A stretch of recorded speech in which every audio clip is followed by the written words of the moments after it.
ഇത് പല സ്ഥലത്തും ഉണ്ട്, പക്ഷെ പലർക്കും അറിയില്ല. ഇതിൻ്റെ കുരു എടുത്തിട്ടാണ് നമ്മൾ പ്രോസസ്സ് ചെയ്തിട്ടാണ് ചോക്ലേറ്റ് ഉണ്ടാക്കുന്നത്. 80% ഡാർക്ക് ചോക്ലേറ്റ് ഒക്കെ ഇഷ്ടപ്പെടുന്ന ഒത്തിരി വിദേശികൾ വന്ന് നമ്മുടെ ഇവിടെ വന്ന് ടേസ്റ്റ് ചെയ്യാറുണ്ട്, മേടിക്കാറുണ്ട്. അവരുടെ ഇഷ്ടത്തിന് നമ്മൾ ചോക്ലേറ്റ് ഉണ്ടാക്കി കൊടുക്കാറുണ്ട്. ഇത് ലൈറ്റ് ബ്ലാക്ക് ആയിരിക്കും, ഇത് കറക്റ്റ് പിങ്ക് ആയിരിക്കും. കുട്ടികൾ സ്കൂളുകളിൽ നിന്നും കുട്ടികൾ വരാറുണ്ട്, ഫാക്ടറി വിസിറ്റ് ആയിട്ട് വരുന്നുണ്ട്. നമ്മുടെ ഫാക്ടറിയിൽ പ്രോസസ്സ് ചെയ്തുണ്ടാക്കണതാണ് കൊക്കോ ടീ. പലർക്കും അറിയില്ല ചോക്ലേറ്റ് എന്താണ്, പ്യുവർ എന്താണെന്ന് അറിയില്ല. ഇത് നമ്മുടെ കൊക്കോ ഡ്രിങ്ക്, കൊക്കോൻ്റെ ഫ്ലഷ് ഉപയോഗിച്ചിട്ടുള്ള ഡ്രിങ്കാണ്. ഇത് ഇന്ത്യയിൽ തന്നെ ഫസ്റ്റ് ടൈമാണ്. നിങ്ങളുടെ ടേസ്റ്റിന് തന്നെ നമുക്ക് ചോക്ലേറ്റ് ഉണ്ടാക്കി തരാൻ പറ്റും. ഇത് നമ്മുടെ റൂബി ചോക്ലേറ്റ് ഉണ്ടാക്കുന്ന കൊക്കോ ആണ്. ഇതിൻ്റെ ഉള്ളിലുള്ള കായ്ക്കും കളർ റൂബി കളർ തന്നെയാണ്. ഇതിൽ നിന്ന് ഡെവലപ്പ് ചെയ്താണ് ഈ റൂബി ചോക്ലേറ്റ്. 4 ഏക്കറോളം ഉണ്ട് നമുക്ക് കൊക്കോ തോട്ടമാണ്. ഫുൾ കൊക്കോ ആണ്. നമ്മൾ കാരണന്മാരായിട്ട് തന്നെ കൊക്കോ കൃഷിക്കാരാണ്. ഇതിൽ നിന്നാണ് നമ്മൾ ചോക്ലേറ്റ്, പ്യുവർ ചോക്ലേറ്റ് ഉണ്ടാക്കുന്നത്. ഇതിപ്പോൾ നമ്മൾ കൊക്കോ പറിച്ചെടുത്തതാണ്.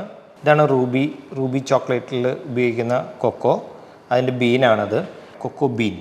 അതാണ് ഈ കാണുന്നത്. ഇതാണ് നമ്മൾ റൂബി. അതിൻ്റെ കളറ് രണ്ടും ഡിഫറൻസ് കണ്ടില്ലേ. എൻ്റെ പേര് രഞ്ജൻ ജോസ് എന്നാണ്. എറണാകുളം ജില്ലയിൽ നടുവട്ടം എന്ന് പറഞ്ഞ സ്ഥലത്താണ് കൊക്കോറി ചോക്ലേറ്റ് ഫാക്ടറി ചോക്ലേറ്റ് മാനുഫാക്ചർ ചെയ്യുന്ന ഒരു യൂണിറ്റാണ്. ഫാം ടൂറായിട്ട് വരാം.